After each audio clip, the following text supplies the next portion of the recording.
Hello everyone, welcome back to my YouTube channel School of Nurse.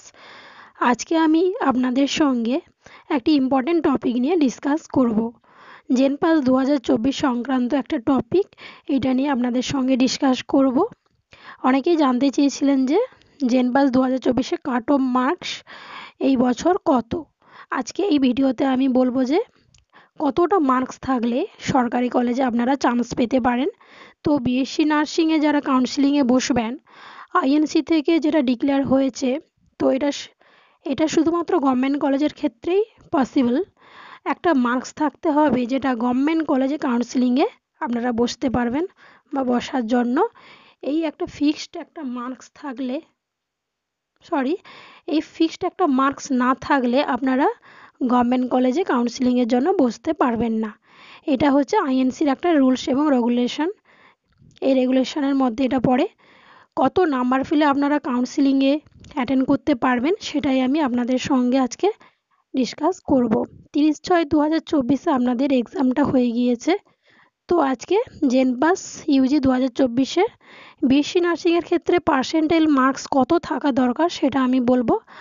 General ক্যাটাগরির ক্ষেত্রে 50 marks অর্থাৎ 27 marks থাকলে কাউন্সিলিংয়ে attend করতে পারবেন গভর্নমেন্ট কলেজের ক্ষেত্রে। জেনারেল ক্যাটাগরি পিডব্লিউডির ক্ষেত্রে 45 মার্কস অর্থাৎ 25.7 নাম্বার থাকলে কাউন্সিলিংয়ে অ্যাটেন্ড করতে পারবেন গভর্নমেন্ট কলেজের জন্য। আর কাস্ট ক্যাটাগরির ক্ষেত্রে 40 মার্কস অর্থাৎ 24.6 মার্কস থাকলে কাউন্সিলিংয়ে অ্যাটেন্ড করতে পারবেন গভর্নমেন্ট কলেজ পাওয়ার জন্য। এটা হচ্ছে আইএনসির রুলস রেগুলেশনের মধ্যে রয়েছে। এটা শুধুমাত্র গভর্নমেন্ট কলেজের জন্য। 24টি গভর্নমেন্ট কলেজ রয়েছে, সেই সমস্ত কলেজগুলোর ক্ষেত্রে এটা রুলস। প্রাইভেট কলেজের ক্ষেত্রে এরকম কোনো রুলস নেই। যারা গভর্নমেন্ট কলেজে কাউন্সিলিংয়ে বসবেন তাদের জন্য এই রুলস অ্যান্ড রেগুলেশন। প্রাইভেট কলেজে আপনারা ডাইরেক্ট অ্যাডমিশন পেয়ে যাবেন। তো আপনারা তাহলে এটা দেখে নেবেন পার্সেন্টাইল মার্কস কত থাকলে আপনারা কাউন্সিলিং অ্যাটেন্ড করতে পারবেন এবং গভর্নমেন্ট কলেজের একটা চান্স থাকবে। তো এবার আমি বিএসসি নার্সিংয়ের কাট অফ মার্কস নিয়ে আলোচনা করব। কত কাট অফ মার্কস থাকলে আপনারা গভর্নমেন্ট কলেজে চান্স পাবেন। জেনারেল আর ইউআর ক্যাটাগরির ক্ষেত্রে 44 থেকে 52 একটা সেফ মার্কস থাকলে গভর্নমেন্ট কলেজে চান্স পাবেন। ওবিসি দের ক্ষেত্রে 42 থেকে 45 মার্কস থাকলে গভর্নমেন্ট কলেজ পাবেন। ওবিসি বি ক্যান্ডিডেটদের ক্ষেত্রে 44 থেকে 48 মার্কস থাকলে একটা সেফ মার্কস থাকলে গভর্নমেন্ট কলেজ পাওয়ার চান্স থাকে। এসসি ক্যান্ডিডেটদের জন্য 34 থেকে 41 একটা সেম মার্কস থাকলে পাওয়ার চান্স থাকে। এসটি ক্যান্ডিডেটদের জন্য 28 থেকে 33 মার্কস থাকলে গভর্নমেন্ট কলেজ পাওয়া যেতে পারে। ইডব্লিউএস ক্যান্ডিডেটদের ক্ষেত্রে 36 থেকে 39 একটা সেম মার্কস থাকলে গভর্নমেন্ট কলেজ পাওয়ার চান্স থাকে। আর পিডব্লিউডির ক্ষেত্রে অল। তো এইসব ক্যাটাগরির ক্ষেত্রে এরকম একটা কাট অফ অর্থাৎ সেম মার্কস থাকলে গভর্নমেন্ট কলেজ পাওয়ার চান্স থাকে।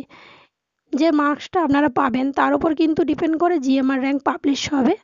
তো এই জিএমআর র্যাঙ্কের ওপর ডিপেন্ড করে কাউন্সিলিংটা হয়ে থাকে। তো এই হচ্ছে আপনাদের বিএসসি নার্সিংয়ের কাট অফ মার্কস অ্যানালাইসিস। এটা আপনারা ভালো করে দেখে নেন। যারা এই ইয়ারে বিএসসি নার্সিং এক্সাম দিয়েছেন তাদের জন্য এই ভিডিওটা হেল্পফুল হবে। এরপরে সিট ম্যাট্রিক্স নিয়ে ডিসকাস করব। 2023-এর ভিত্তিতে যে ডেটাটা অ্যাভেলেবল আছে সেটা আমি আপনাদের বলছি। গভর্নমেন্ট কলেজ 24 ছিল, 24 গভর্নমেন্ট কলেজ রয়েছে। গভর্নমেন্ট সিট ছিল 1720টি এবং প্রাইভেট সিট ছিল 2620টি। এই হচ্ছে সিট ম্যাট্রিক্স। আর এই বছরের সিট ম্যাট্রিক্স কত হবে তা আমি আপনাদের পরবর্তী ভিডিওতে আপডেট দিয়ে দেব। আজকে তাহলে এই পর্যন্ত। পুরো ভিডিওটি দেখার জন্য আপনাদের সবাইকে ধন্যবাদ। আপনারা যদি আমার চ্যানেলে নতুন হয়ে থাকেন নার্সিং রিলেটেড এরকম আরও ভিডিও পেতে আমার চ্যানেলটিকে সাবস্ক্রাইব করে রাখবেন এবং ভিডিওটি ভালো লাগলে লাইক শেয়ার করে দেবেন। কোনো কিছু কোয়ারি বা কোশ্চেন থাকলে কমেন্ট সেকশানে জানাতে পারেন। তো আজকে এই পর্যন্ত। নেক্সট আবার একটি টপিক নিয়ে আপনাদের সঙ্গে ডিসকাস করব। তো সবাই ভালো থাকবেন এবং সুস্থ থাকবেন। তাহলে এখানেই শেষ করছি। Good bye.